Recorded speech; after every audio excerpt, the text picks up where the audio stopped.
In digital Marathi, जनतेच्या हक्काचं व्यासपीठ।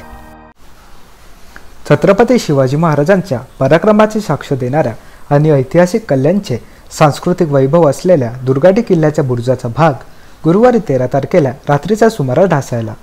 नव्याने बांधलेल्या बुरुजाला मोठमोठ्या भेगाही पडल्या असून तो भाग कधीही कोसळू शकण्याची भीती व्यक्त होत आहे। दुर्गाटी किल्ल्याच्या प्रवेशद्वाराच्या डाव्या बाजूचा हा बुरुज आहे। विशेष म्हणजे सार्वजनिक बांधकाम खात्याकडून काही वर्षांपूर्वीच इतर बुरुजांसह या जुन्या बुरुजावर नव्याने बांधकाम केले आहे। या नव्या बुरुजाचा खालील भाग ढासळला असल्याचे काल रात्री काही नागरिकांच्या लक्षात आले।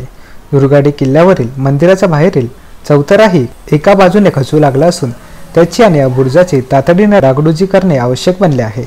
मुख्यमंत्री एकनाथ शिंदे यांच्याकडे त्यासाठी 25 कोटी रुपयांची निधीची मागणी शहर प्रमुख रवी पाटील यांच्याकडून करण्यात आली आहे। त्यापैकी सुरुवातीला 2.5 कोटी आणि नंतर 5 कोटी रुपयांची निधी मंजूर करण्यात आला आहे।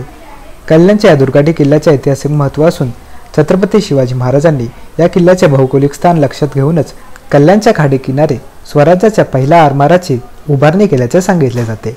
मात्र काळाच्या ओघामध्ये या ठिकाणी आता दुर्गादेवीचे मंदिर, काही बुरुज आणि मुस्लिम धर्मियांचे प्रार्थनास्थळ इतकाच भाग शिल्लक आहे।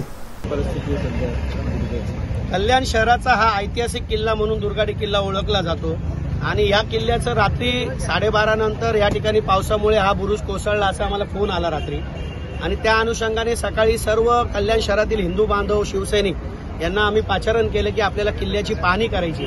सर्व अधिकारी, मग पोलीस कमिशनर असतील, कलेक्टर असतील, एसडीओ, डीसीपी, सर्व अधिकारी, पीडब्ल्यूडीचे पुरातत्व झाले, त्यांना मी तात्काळ सकाळपासून संपर्क साधला।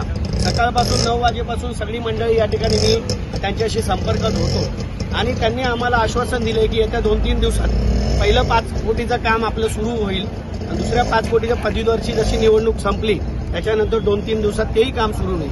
12.5 कोटी रुपये आदरणीय महाराष्ट्राचं लाडकं नेतृत्व एकनाथ शिंदे साहेब यांनी आम्हाला या ठिकाणी मंजूर केले। यापूर्वी पुरातत्व खात्याचं पूर्णपणे दुर्लक्ष होतं, परंतु आदरणीय मुख्यमंत्री 2 वर्ष झाले या ठिकाणी आल्यानंतर स्वतः मुख्यमंत्री दुर्गादेवीच्या उत्सवामध्ये येत असतात, तेव्हा आम्ही 25 कोटीची मागणी केली त्यांच्याकडे की 25 कोटी रुपये आम्हाला या किल्ल्याच्या मजबूतीकरणासाठी हवे आणि अजून 25 कोटी रुपये पुढच्या टप्प्यात हवेत, अशी 50 कोटीची मागणी आम्ही त्या ठिकाणी केलेली आहे। त्यापैकी पहिला टप्पा 12.5 कोटीचा मंजूर झालेला आहे आणि लवकरच हे काम 2 ते 3 महिन्यात पूर्ण व्हावं अशी आम्ही पीडब्ल्यूडी आणि पुरातत्व खात्याकडे मागणी केली आहे।